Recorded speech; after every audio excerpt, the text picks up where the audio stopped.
visitors, you are welcome to our fifth lecture that comprises the first aspect of past simple tense. Past simple tense is the first aspect of the past tense. दोस्तों, past simple tense past tense का पहला aspect यानी उसका पहला tense है। तो सबसे पहले डिस्कस करते हैं इसके स्ट्रक्चर के ऊपर।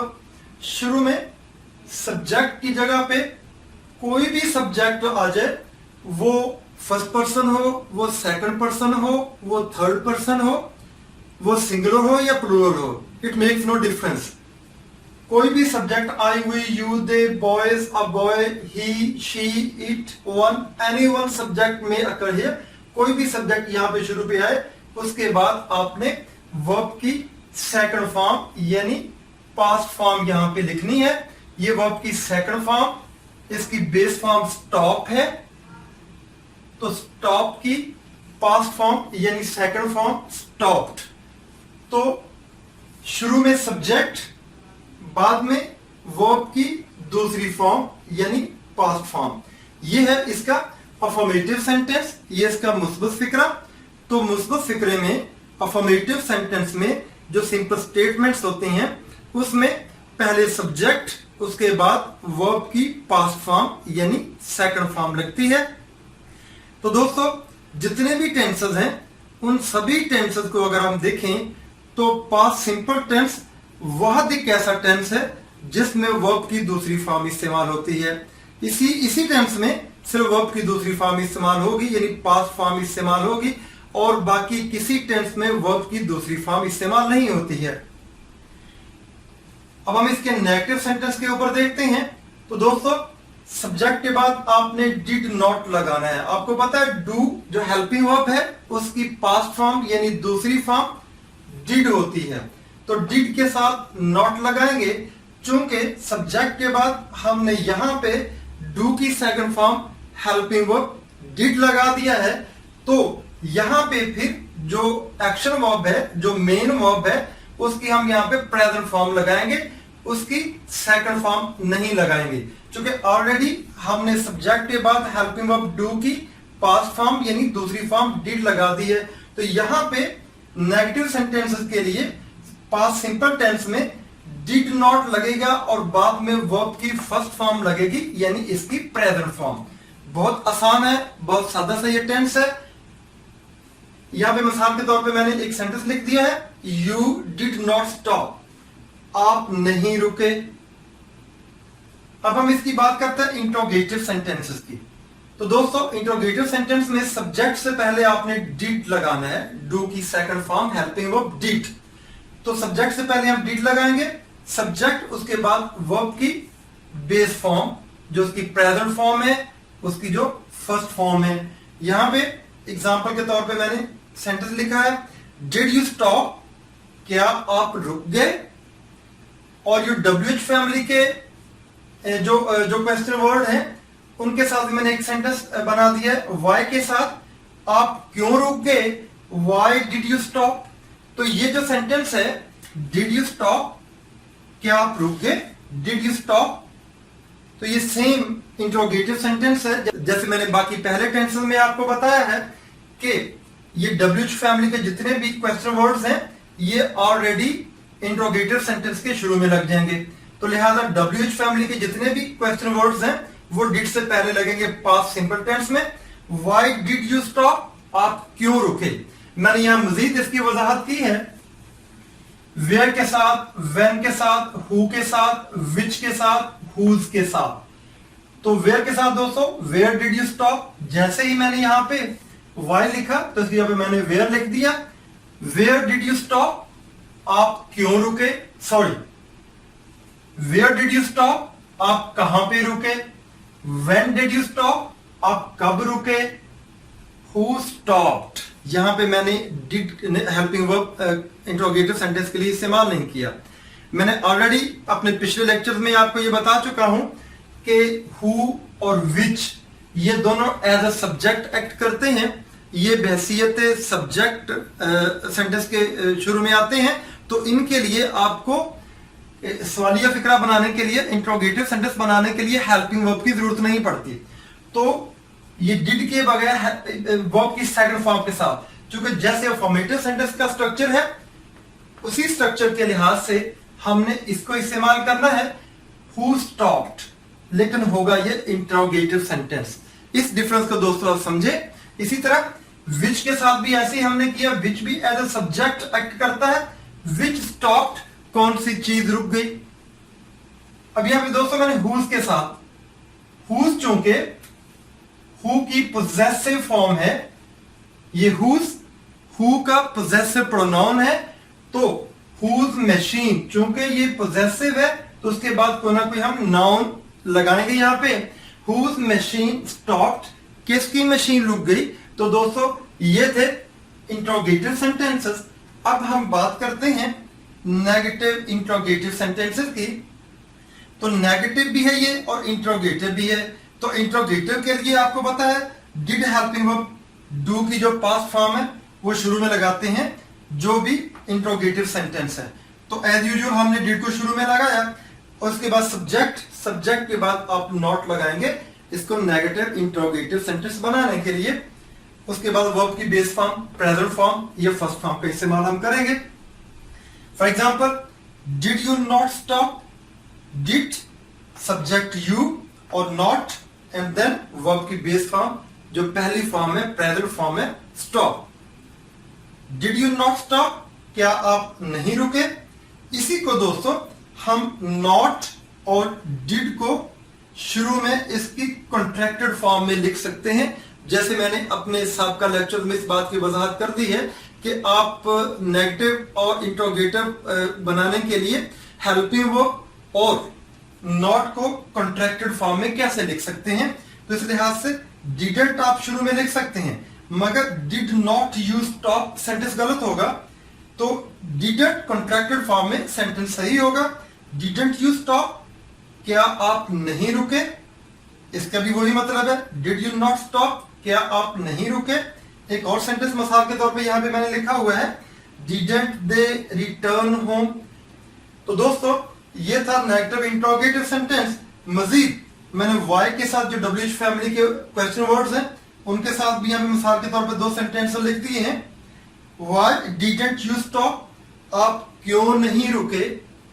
वेयर डिडंट दे स्टॉप, वो कहां नहीं रुके। तो बहुत सिंपल है इसको समझने के लिए। अगर दोस्तों आप मेरे तमाम लेक्चर्स को शुरू से लेके एंड तक देखें तो तमाम टेंसेस के ऊपर ओवरकम करना, उनको अंडरस्टैंड करना कोई मुश्किल बात नहीं है। दोस्तों अब बात करते हैं पास्ट सिंपल टेंस का इस्तेमाल, कि पास्ट सिंपल टेंस कहां कहां पे इस्तेमाल होता है। यहां पे मैंने इनको कैटेगराइज किया हुआ है। फॉर एग्जाम्पल नंबर 1 पे to talk about the finished events in the past, माजी में जो काम हमने किए और माजी ही में खत्म हो गए उनको एक्सप्रेस करने के लिए हम पास्ट सिंपल टेंस का इस्तेमाल करते हैं। For example our army marched beside the river and stopped outside the fort. हमारी आर्मी, हमारी फौज पैदल चलते हुए दरिया के साथ साथ गई और किले के बाहर रुक गई। तो दोस्तों ये माजी का ऐसा वाकया जो माजी ही में खत्म हो गया, माजी में बयान किया गया एक ऐसे वाक्य को हम सिंपल पास्ट टेंस में इस्तेमाल करते हैं, उसको बयान करते हैं। फॉर एग्जाम्पल इसमें मैंने जो सब्जेक्ट है वो आवर आर्मी और मार्च की सेकंड फॉर्म का इस्तेमाल किया। Our army march beside the river, हमारी फौज दरिया के साथ साथ चलती चली गई। और यहां पे स्टॉप की सेकंड फॉर्म स्टॉप्ड, सब्जेक्ट एक ही होगा और उसको फॉलो करते हुए 2, 3, 4, 5 एक से ज्यादा वर्ब भी हो सकते हैं, मगर हम सब्जेक्ट को रिपीट नहीं करेंगे। तो यहां भी वर्ब मार्च की सेकंड फॉर्म मार्च लगाई और स्टॉप की सेकंड फॉर्म स्टॉप लगाई। Is it okay. अब नेक्स्ट नंबर पे चलते हैं to describe the events in a story. और पास्ट सिंपल टेंस कहानी में, अमूमन कहानी माजी में बयान की जाती है, तमाम जो स्टोरीज है वो पास्ट सिंपल टेंस में ही बयान की जाती हैं। तो तमाम कहानियों के जितने भी इवेंट्स हैं उनको भी हम पास्ट टेंस में लेते हैं। For example the hero jumped over the wall, hero ने यानी कहानी के हीरो ने दीवार पर छलांग लगा के दूसरी साइड पे चला गया एंड अटैक्ड हिज एनिमी, और अपने दुश्मन पर हमला कर दिया। अब यहां पे जो सब्जेक्ट है वो द हीरो, जंप की सेकंड फॉर्म जंप्ड ओवर, दीवार को छलांग लगाकर अबूर करके दूसरी तरफ जाना, और यहां पे अटैक की सेकंड फॉर्म हमने अटैक लगाई है। The hero jumped over the wall and attacked his enemy. Next step पे to describe routines and habits in the past, माजी में हमारी जो रूटीन के काम हैं, जो हम आदतन या आदत के तौर पे करते रहे हैं, उनको भी सिंपल पास्ट टेंस में ही बयान किया जाता है। इनमें दोस्तों टाइम वर्ड्स का या फ्रेजेस का इस्तेमाल किया जाता है जो पास्ट इवेंट के साथ कनेक्टेड होते हैं। For example yesterday, last night, last week, last year, on Tuesday at 7:30, an hour ago, after that, in January, in 1990, etc. तो ये स्पेशल टाइम वर्ड्स हैं जिनको हम सिंपल पास्ट टेंस में लेते हैं और इनको सिंपल पास्ट टेंस में इस्तेमाल करते हैं। नीचे में एग्जांपल के तौर पे चंद एक सेंटेंस लिख दिए हैं। He reached London yesterday, वो कल लंदन पहुंचा। She left an hour ago, वो 1 घंटा पहले रवाना हुई। Michael arrived at the airport at 7:30, Michael airport पर 7:30 पर पहुंचा। Last night I saw a horrible dream, पिछली रात मैंने एक खौफनाक ख्वाब देखा। तो तमाम सेंटेंसेस में हमने वर्ब की सेकंड फॉर्म का इस्तेमाल किया है। यहाँ पे रीच्ड है, यहाँ पे लेफ्ट है, यहाँ पे अराइव्ड है, और यहाँ पे सी की सेकंड फॉर्म सॉ है। तो दोस्तों ये है वो इवेंट्स, ये है वो जगह जहां पे हम पास्ट सिंपल टेंस का इस्तेमाल करते हैं। तो अब दोस्तों हम बात करेंगे स्पेलिंग रूल्स के बारे में। कहां कहां पे वर्ब की फर्स्ट फॉर्म को सेकंड फॉर्म में चेंज करने के लिए उसके लास्ट लेटर्स को डबल किया जाएगा, बाद में ईडी लगाया जाएगा, और कहां कहां पे सिंपली आप साथ ईडी लगा के रेगुलर वर्ब की पास्ट और पास्ट पार्टिसिपल फॉर्म बना देंगे। यहाँ पे मैंने डिफरेंट रूल्स यहाँ पे लिख दिए हैं। फॉर एग्जाम्पल नंबर 1 पे one syllable verb ending a vowel and a consonant, एक ऐसा वर्ब जो एक सिलेबल पर मुश्तमिल है और उसके आखिर पे वावल और उसके बाद कॉन्सोनेंट आता है। तो हमने करना क्या है, आखिर में जो कॉन्सोनेंट है उसको हम डबल कर देंगे, जो एंडिंग कॉन्सोनेंट होगा, जो आखिर पे कॉन्सोनेंट होगा, और उसके साथ फिर हम ईडी का इजाफा करेंगे।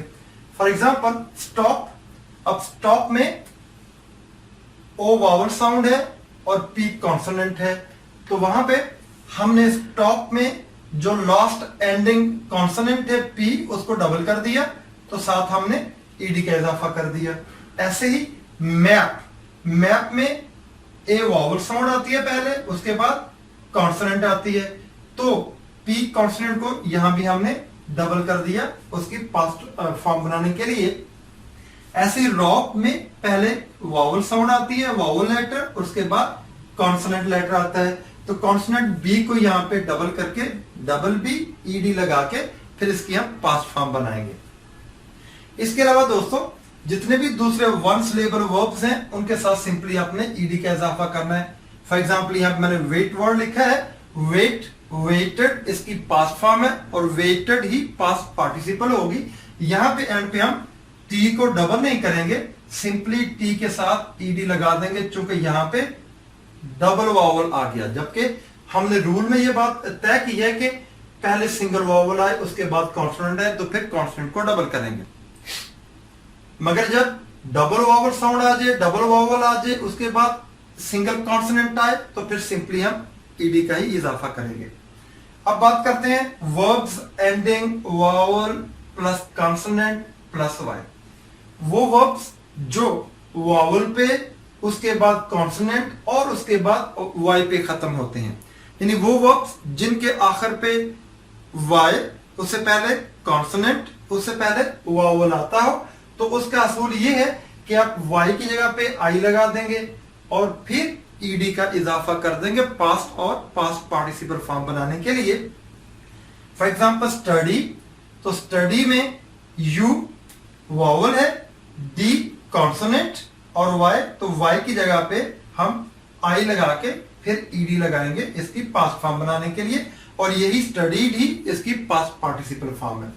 इस तरह बेरी, पहले वॉवल फिर कॉन्सोनेंट फिर वाई, तो इस वाई की जगह पे हम आई लगा देंगे, आगे ईडी का इजाफा कर देंगे, बेरी की पास्ट फॉर्म बन गई बेरीड और पास्ट पार्टिसिपल भी buried. Verbs ending vowel plus Y, उनमें सिर्फ आपने ईडी का इजाफा करना है। वो वर्ब्स जिनके आखिर पे वाई आता है और उनसे पहले वॉवल आता है, तो उनके साथ हम सिंपली ईडी का इजाफा करेंगे उनकी सेकंड और थर्ड फॉर्म यानी पास्ट और पास्ट पार्टिसिपल फॉर्म बनाने के लिए। फॉर एग्जांपल प्ले है, प्ले में पहले वॉवल और बाद में वाई, तो सिंपली हम ईडी लगा देंगे।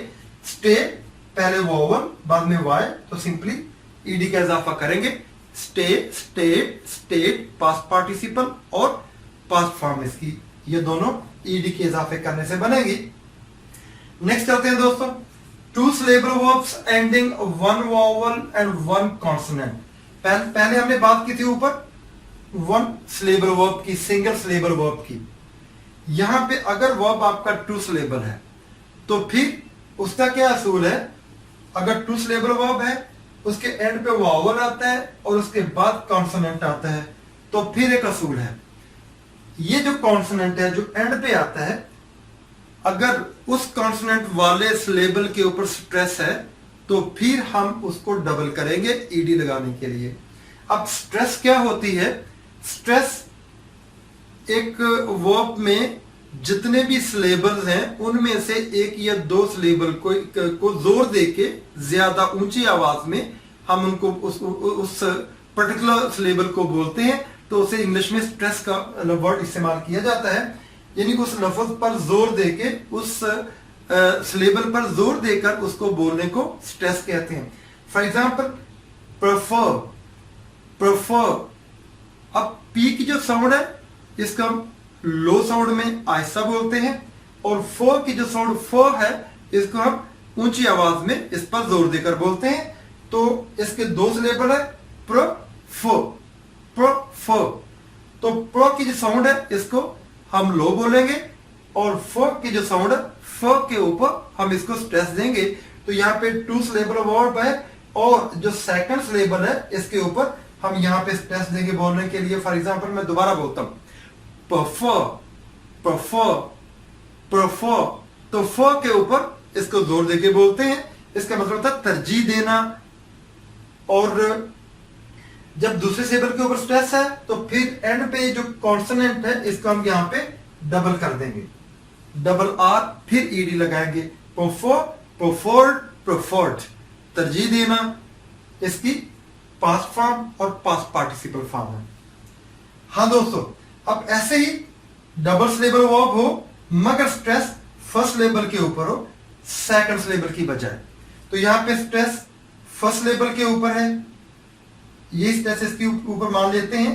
तो ये पी की साउंड जो है प, इसको हम जोर देके बोलेंगे, और यहां पे एफ की साउंड को लो आहिस्ता आहिस्ता बोलेंगे। जैसे for example profit, profit, profit, तो पी की जो साउंड है उसको हम जोर देके बोलते हैं। तो इस लिहाज से इस टू सिलेबल वर्ब में जो स्ट्रेस है वो पहले सिलेबल के ऊपर है, और अगर स्ट्रेस पहले सिलेबल के ऊपर हो तो सिंपली उसके साथ हमने ईडी और ईडी लगाना है उसकी पास्ट और पास्ट पार्टिसिपल फॉर्म बनाने के लिए। उसके लिए जरूरी नहीं है लास्ट वाले कॉन्सोनेंट को डबल करने के लिए। तो ये बहुत सादा सी बात है, मैं यकीन करता हूं कि आप ये जो टेक्निकल चीजें हैं जो मैंने यहाँ पे रूल डिस्कस किए हैं इनको आप अच्छी तरह समझ गए होंगे। और अगर आपको फिर भी कोई इसमें मिसअंडरस्टैंडिंग है या कोई कंफ्यूजन है तो मेरे लेक्चर को रिवाइज कीजिए, दोबारा इसको सुनिए।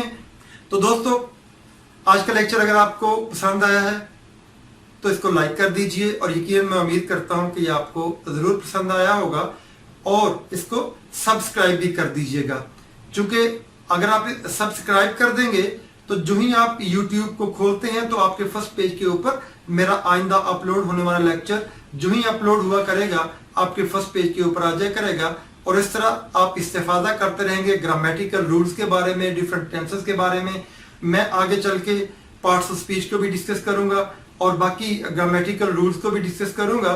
तो आप कनेक्टेड रहिएगा, मेरे चैनल को देखते रहिएगा, मेरे लेक्चर्स को सुनते रहिएगा। तो दोस्तों, मेरे आने वाले लेक्चर के लिए, तब तक के लिए खुदा हाफिज, ऑल द बेस्ट, अपना ख्याल रखिए, अपनी दुआ में याद रखिए। फ्रेंड्स, मैं उम्मीद करती हूँ कि आप हमारे चैनल को शेयर भी करेंगे, लाइक भी करेंगे और सब्सक्राइब तो ज़रूर करेंगे। इससे हमारे वीडियो लेक्चर्स आप तक पहुँचते रहेंगे। Thank you.